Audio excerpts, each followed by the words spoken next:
What's going on, everybody? Welcome back to another video tutorial in our Android Starter course. So we've been going through and making this book tracking application. And previously, all we had done to get a list of books was we had created a hard-coded list in our bookscreen.kotlin file. And that's not a good long-term solution. So in this video, we're actually going to look at how we can get a list like this up onto a network somewhere. So we're going to put it up on something called Google Firebase. And that's essentially going to allow us to store a database of all of the information that we're going to need for this project, to store that online. And then we're going to look at using something called Retrofit, which is a very popular Android library that people use to make network calls. So real quick up front, we are going to need to go over a couple different vocabulary items here. If you're new to programming, you may not have heard of all of these. So the first one, we're going to be saying the word HTTP quite a bit, or the acronym HTTP rather. And that stands for Hypertext Transfer Protocol, which you don't necessarily need to know that. But what you do need to know is that HTTP is essentially, whenever I say an HTTP request or a network request, those don't always have to be the same, but in the context of this video, I'll probably be using those interchangeably. So whenever I say HTTP request, I might mean network request. And then there's something called an API that we're going to be using, which is an application programming interface. And specifically, we're going to be using a REST API. So REST is your representational state transfer, and this uses HTTP to communicate and allows you to manipulate common HTTP using common HTTP methods like get and put and post and delete. And we're going to use at least get in this video. And then you have your REST API, which is your application programming interface, which allows you to interact with that REST web services. And this API is your contract and your entry point that's going to be used by your app to obtain or to send data to and from your backend server. So like I mentioned, right now our list of data is literally just hard-coded into a list saved in our bookscreen.kotlin file. And this is, this is bad because we don't want to be storing lists of data in our composable files. And also, this is not manageable. We can't add to that. We can't modify it without actually modifying the source code itself. So we want to put that out onto a server. So if you go to console.firebase.google.com, it'll pull up a page that looks like this. Go ahead in here and click Create New Project. And I'm just going to call this Book List. Accept their terms, confirm that you'll use it exclusively for your, all of that stuff. Agree to everything. Next. We can opt out of the analytics if you want. We're not going to be needing it for this project here. And Firebase is, while this is loading, Firebase is essentially they call it a backend as a service, which means it's a web-based application that allows you to build a backend database that we can then use with our mobile application. And then once we have this all set up, we're going to use a popular library called Retrofit, which is an HTTP client that we can use with Android. We can use it in Kotlin to then interface with this. So look at that. Our project is now ready. Click Continue. And once that is done, it should bring you to a new project page here. Once you get in here, go ahead and click on your build and then click Real-Time Databases. And as soon as this loads up, we're going to click Create Database. And you could put it in whatever zone you want. I'm just going to leave mine in the US Central, but obviously if you're in Asia or Europe, these zones will be a lot quicker for you. But I'm going to leave mine in the United States. Click Next. And here for the locked mode, we're actually going to not leave it in locked mode, because that makes it so you can't read and write. We're going to put it in test mode because we definitely want to be able to read from this. So click Enable on that.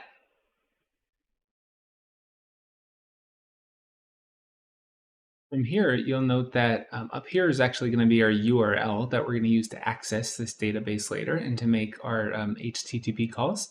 But you'll notice this actually says null. It looks like this is empty, and that's because it is. We haven't added any data yet.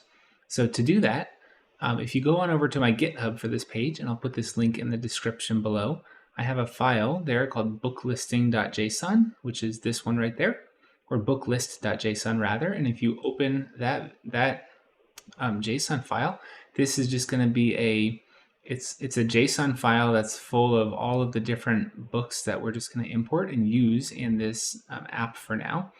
And the way that a JSON file works is essentially you have what's known as key value pairs. So books up here, so everything within that bracket, and then this bottom bracket here, that's going to be your essentially an array. And in between that, you have each individual item, which is stored in between these sets of curly brackets.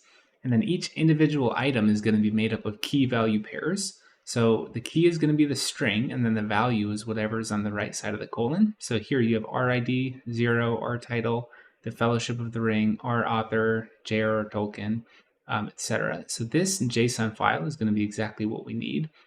Go ahead and download this file so that we can then upload it to our Firebase. So to do that, just click raw, and then this will bring you to a raw JSON, which is that same exact file. We're going to right click on this, and we're going to do save as, and then wherever you want to put it, I'll just dump it in downloads for now. I'm just going to call this BookList.json. Go ahead and save that. And once you have that saved, come back over here to your Firebase in your real-time database. Next to the URL, all the way to the right, you've got these 3 little dots. Click on that, go to import JSON, and then find your file, the one that we just downloaded. And once you find that, all you have to do is go ahead and drag that and drop that right there. Hit import. And there we go, data imported successfully. So now if you look here, you could see, oh, there's our first one, the Fellowship of the Ring with all that data. And if you click on any of these, it's going to open up each individual item. So now that we have data, let's modify a couple of the settings and then get right back to Android Studio. Go to the Rules tab up top, switch from Data to Rules, and then in here, Edit Rules. So this is what the Firebase defaulted our rules to when we selected test in the beginning. And it says now or for the next that many milliseconds, and then it tells you the date. So that's until May 21st. But I don't really like that, because what if I revisit this after that? And this is just a test project, so it's not a huge deal. I am just going to change that. Instead of now, I'm just going to change it to true, and that means we can always read from this database. And then after that, hit publish. And now we are all done in Firebase. So come back to data. And actually one thing you can do here, this is our URL. So if I click this little chain link next to that, it's going to copy our reference URL. And then note our table's name is books. So if I open up a new tab, I paste that URL, and then I say books.json, hit enter. Well, you can see this is actually that same database, just in a raw text format if I wanted to retrieve it that way. And this URL is essentially what our Android Studio application is going to be pulling data from. So go ahead and note down this URL, and we'll come back to that later. From here, we're done here. So from here, let's go back to Android Studio. And once you're in Android Studio, we need to start setting up Retrofit, which is a popular Android library that lets you easily create and work with HTTP clients, in this case, that database that we just set up on Firebase. So to make this HTTP client connection to the REST API on Firebase, there's a couple different things that we have to do, like establishing connections and HTTP handshakes and retrying if it fails, and sending requests and caching and response parsing and error handling and much, much more. And I know that sounds like a lot of work, but luckily for us, we don't have to actually do all of that. Retrofit is actually going to do most of that for us. So to make a network request with Retrofit, we really only need 3 different components here. We need an interface that we can use to define the HTTP operations, such as get, put, post, and delete, In this video, we're just going to be doing Git, and then a retrofit builder to actually create the instance of our concrete implementation for retrofit for our interface. And then also we're just going to need some model data classes to allow retrofit to know how to map this and to deserialize the data from the JSON into our actual code. So the first thing we need to do then is come on over to our build.gradle at the module level. And then in the dependency section, we need to add another line for retrofit. I'm just going to copy and paste this. You're welcome to just pause the video and look this up. com.squareup.retrofit : retrofit : 2.9.0. So that's the dependency that we're adding. Once that's in, go ahead and click sync now. And then once that syncs, I'm going to add a new Kotlin classer file. And this one's actually going to be an interface. I'm going to call it Books API. And I'm actually going to use this Books API, or I'm going to use Retrofit rather, to turn our HTTP API into this single Kotlin interface, Books API. And the way that I'm going to be able to do that, in here, I'm going to add some @get notation and import that from Retrofit. And then in here, we're going to give it books.json, which if you'll remember, that's the same string that we added onto the end of that URL. And then after that, I'm going to do fun get books call any. And then import that call again from Retrofit 2. Don't do this telecom one or this OK HTTP 3. Make sure you do Retrofit 2 there. So you should have 2 retrofit imports up here. Now what we've done here, we've essentially used retrofit to turn our HTTP API into just a single Kotlin interface called Books API. And then we defined our getBooks function down here, and that's going to return an unspecified type, which is what that any is right there. And that's going to return that from our Books API interface. And then we annotated that with the @get. And this @get annotation is going to tell the compiler that this function now within this interface is going to perform an HTTP GET request, and then we pass books.json. And again, if you remember, books.json was the string that we added to the end of that URL from our Firebase database, and it gave us just the raw JSON that we were looking for. Now we need to actually map this JSON data that we read to some Kotlin object or some Kotlin data class that we have, and we need to deserialize it from the HTTP request and store it into something that Kotlin can read. So if we go back to that data really quick and look at it, you'll see we've got an r_author, r_finished, r_genre, ID, series, title. And this should look fairly familiar to you, maybe not totally, but if we come back over to our book screen file, and you'll remember I made this data class last time with an ID, a title, an author, and then finished. So we are pretty much going to take that and modify it. I'm actually going to move it right now to its own file. So new Kotlin classer file, I'm going to call this a data class. And this data class I'm going to call book. And I'm just going to copy and paste that code that I had from that other file into here. So now we have our ID, our title, our author, and then our finished. And you'll notice that these fields are named just a little bit differently, right? If we wanted to make it match the JSON, this would need to be r_ID. And then this would need to be r_title. And we could rename them all to that, and that would make it very easy to communicate between the two and to translate them. But that's not what I want to do, because that's gonna it gives us no flexibility, and it's gonna make it so our remote server is dictating what all these fields are called. In this case, it's our own remote server, so I can change it on the server to what I want. But there's actually a better way that we can use Retrofit to match up our data fields with the data fields from the incoming JSON file. So to do that, we need to add yet another dependency. Go back to your build.gradle. From here, I'm going to add another block down here for dependencies for JSON. And I'm just going to copy and paste this in. Feel free to copy the video, or pause the video rather, and copy that, or you can copy it from the GitHub page. And once you make that change, make sure to hit sync now. And now if I go back over to our book data class, in here, above this ID field, what I can do is I can say serialized name, and then I can say R underscore ID, which if you'll remember, if we go back to our database, our ID is the name of that field. So if in Kotlin here, if I use the serialized name, RID, that's going to tell our Kotlin compiler that this incoming data that has the field name RID, we're going to map it to this ID field. So I'm going to do the same thing for all of these. Serialized name, our title,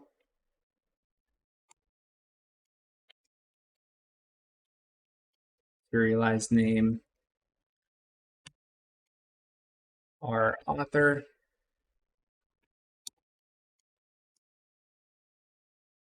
serialized name, or finished. And that should give us everything that we had before. But if we look here again, you'll notice that I have a genre field now and a author field. So these are fields that we didn't have before, or a series, genre, and author. Right now I have an author, but I don't have a series or genre. So I need to add these two fields in here as well. So I'm going to go ahead and add those, and we're going to say at serialized name, our genre. Well, that's going to be val genre. That's going to be a string. And then at serialized name, our series, and whoops, that's going to be lowercase, our series, and this will be val series, also of type string. And now we have everything that we need. Our retrofit is going to match up with our remote server's field names. It's going to match all those names up to everything in this data class. So once we execute our network call, we're going to get a book object with all of these different data fields pulled in from that JSON object. Now, we're going to use this data class. We're actually going to use the book data class as the API response model and our domain data model. This isn't actually recommended, and we're going to fix this later when we get into our clean architecture discussion. But for now, it totally works, and it's going to run and it will function, but this is not the best practice. We'll get to the best practice when we get to the clean architecture point. Next, go on up to our books API, because right now we have this set up as a returning a callback of any, but that's not actually quite right. If you look in the book, you'll see here that we've got all of these matched up to our Firebase database entries now. So come on back over to our books API, and we want to switch this to a list of book objects. And once we have that, we need to go back over to our build.gradle. And within here, we're going to add another implementation under the JSON section. And this one is going to be com.squareup.retrofit to converter JSON 2.9.0. And once you have that, go ahead and click sync now. What's the error in here? Oh, so we know we'll delete that mock book list in a little bit. Yeah, so once we have that, come on back over to our view model. And within our view model, going to add a private variable, so private var API, and this is going to be of type books API. And then we need to instantiate that. So I'm also going to add in here an init block. And within the init block, Essentially, what we need to do is we need to add a JSON converter factory that's going to tell Retrofit that we want to deserialize the JSON, that we want to deserialize using our JSON converter. And then also we need to hand this the base URL for our Firebase database that we put online. And then after that, we can actually create our Retrofit object. So in here, we need val retrofit, and that's going to be of type retrofit is equal to retrofit dot builder dot add converter factory JSON, like we said, JSON converter factory. Go ahead and import that dot create.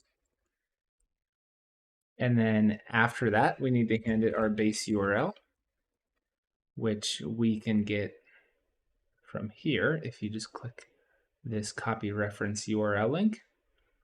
And then come back down to our base URL. We're going to put it right here.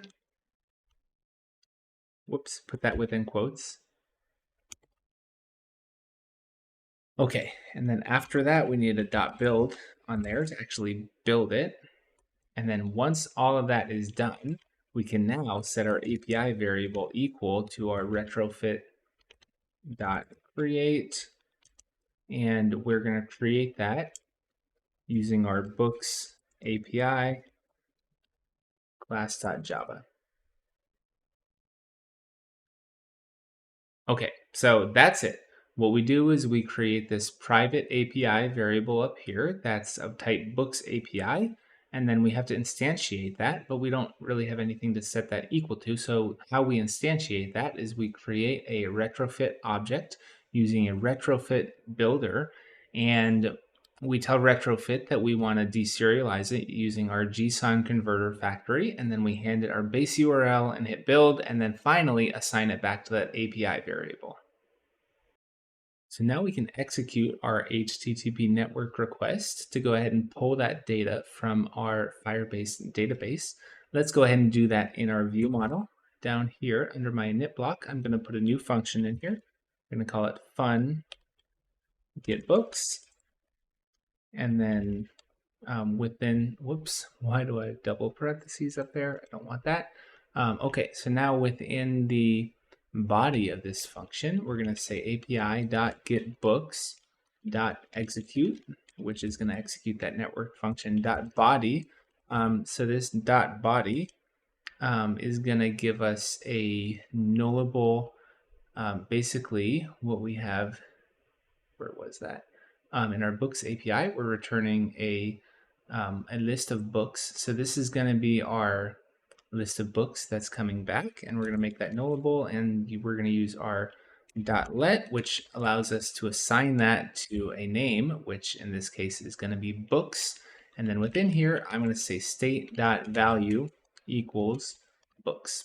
So again, this body, that's going to be the body of our response from our network call, which is that list of books. The .let lets us assign that to a name, which is going to be books, and then I'm going to dump that name or that item, which is the list of books, into my state as the value for that. So that's what's going on there. And for now, this is going to work, but we're actually not doing any error checking here, so this isn't the best way.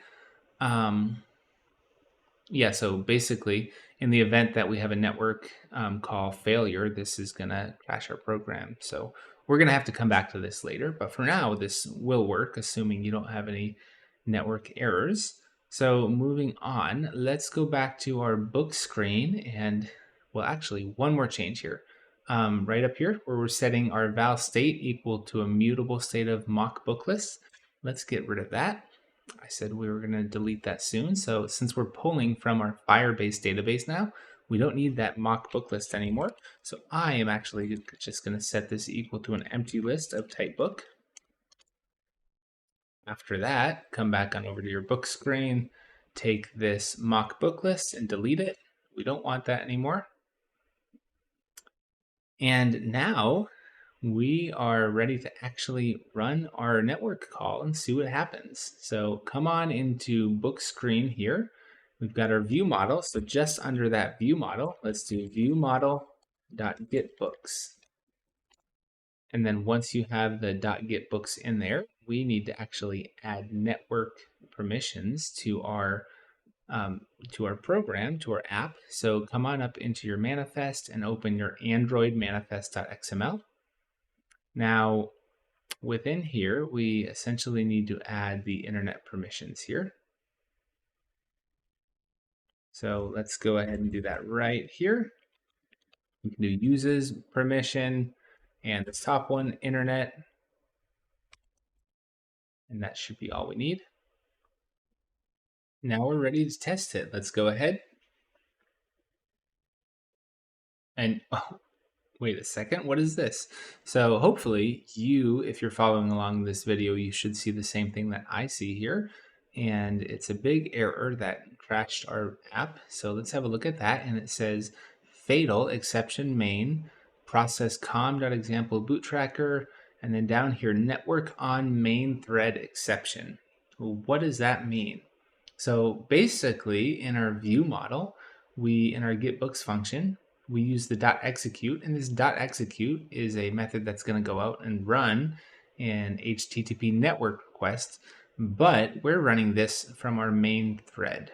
And we can't do that. Actually, within Android, it's forbidden to run a network request from your main thread. And even if it wasn't forbidden, you wouldn't want to do that because you're essentially going to freeze up your UI and your entire app until that network request is done. So we need to go and do that on a separate thread instead. So basically, there's something called .enqueue that we're going to use instead of .execute. And the way that we can do that, let's just get rid of this. Well, here. We're going to keep that .body and use it eventually, so I'll put it down there. We'll come back to that. We are going to do, instead of .execute, do .enqueue. And then within here, we're going to do object callback list book. So this is going to be our, make sure to use the retrofit to callback. This is going to be what we're getting back from our HTTP GET request. And then let's give that a body. And inside that body, we're going to override function on response. And what we're going to do in here is all we're going to say is we're going to do response dot, and I'm just going to copy this part, response.body.let books state.value equals books. So that is all the same as before, and you'll notice we still have an error up on this object, and that's because we need to override one more method. So let's go ahead and override that second method. So override fun on failure. And basically this on failure means on network request failure. So this is where we can put some error handling. For now, we're just going to print the stack trace. And this will go ahead and work. So now, if I run that program again, we should be able to run it without any of the errors. And you see, look, there is in fact our list of books that we pulled down from our Firebase database. So that's working successfully. Basically what we did here is we changed our .execute to a .enqueue, which is going to put that in the queue to run on a different thread. And then we added a callback for our list of books that should be coming back from our network response. And on response, meaning we get a successful response, then we are going to grab the body of that response and using the .let, name it books, and then finally assign it to our state's value. And then the on failure function, this is for when your network request fails, that is going to, for now, just print a stack trace for us. Now it's working, but we still have a problem here. Essentially, we are running our API.getBooks we're running that call, which is a network call, and we're not ever canceling it, which if all goes well, that won't be a problem. But if our activity or our view model ends up getting cleared, well, this call could still be out there running, which is going to give us a memory leak in our program. And we definitely don't want that. So we need to fix that. The first thing I'm going to do is in my getBooks function, we are going to, actually, before we even get there, in my view model at the top, I'm going to add another private function, or private variable rather, private late init var books call. And this is going to be a type call list book. And that's because this, if you'll remember, that's what we're returning from our network call. If we look in our API, let me show you. Yeah, right here in our API, our getBooks is returning that. So we're going to have a call essentially to track this getBooks function. So back in my view model, after we have that books call, come down here, and we are actually going to set the books call equal to that. So books call equals api.getBooks, and then we're going to do books call.enqueue. So this way we have a reference. This way we have books call, which is a reference to this api.getBooks function. And because we have a reference to that, we can go ahead and cancel that when we need to. So to do that, come down beneath this function, and we're going to override one of Jetpack View Model's function called onClear. So override fun onCleared. Now we're going to call the super for uncleared, and then in addition to that, I'm going to call books call.cancel. So now, in the event of the activity or the view model getting canceled, our books call will be canceled as well. So we've fixed that potential memory leak. So we've fixed one issue here with that uncleared function, but there's another issue. In our books screen, you might notice we're calling our viewModel.getBooks within a composable function. So anytime this composable function is recomposed, we're going to call our book list again. Well, we don't need to refresh our book list every time we recompose, because recomposition can happen quite a few times throughout the life of our program. We don't want to just run that without considering how this is going to slow our program, and that's totally unnecessary.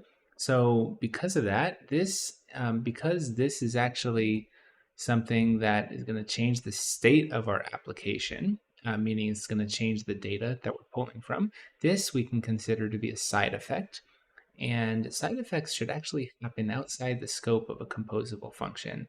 So here we really just need to load the book list when our application first opens, not every time we recompose our UI. That's really going to significantly slow our UI performance if we do it this way. So what I'm going to do here is I'm going to use something called launched effect. At least right now, I'm going to show you something called launched effect, which is an API, it's in the compose effects API, and we can use that to handle a side effect. And this is something that's going to be a solution for our issue in the event that we still want to run this getBooks from the composable. So I'll show you this first, and then after that, I'll show you an even better way to do this where we don't have to worry about this at all. But right now, let's go ahead and add that launched effect to our books screen. So right beneath the view model, around our view model.getBooks, I'm going to add our launched effect, and key one is going to be equal to request. I'll just call it request books, just a string value there. And then after that, we're going to get rid of that block equals, and I'm just going to set the block down here. And our block is going to be equal to the viewModel.getBooks. So essentially what this launched effect is going to do is anytime this key one, anytime this doesn't change, then this code down here is not going to be run. So this code will only be run a second time upon recomposition if this value here changes. Now, because this value is hard coded in, that's never going to change, which means obviously this code will only run one time. So we fixed it. However, again, with a caveat here, because anytime you have major configuration changes like that, if we rotate our screen, when you rotate your screen or when you rotate it back, we have major configuration changes. The activity is destroyed and all the recomposables are, the activity is destroyed and recreated, and all the composables are also recreated. And because we're running our viewModel.getBooks from our composable, once again, this will run a second time. So we don't want to do that. This is a better solution than rerunning the network call every single time that we have a recomposition, but it's still bad. What we're actually going to do is we're going to move this to the view model itself. So what we can do, go ahead and just delete this whole block of code. We don't even want that at all. So go on over to the view model, and then at the end of our init block, right after we're setting our API, all we have to do is just run our getBooks function. Now we can actually change this. You'll see it's underlined green here. That's saying, hey, you're only calling this function from within this view model, so you can actually make that private. I'm going to go ahead and make that private for now, because really we want to be calling network calls from our view model, not from our UI anyway. So this is a better solution. Let's go ahead and run that and see how it works.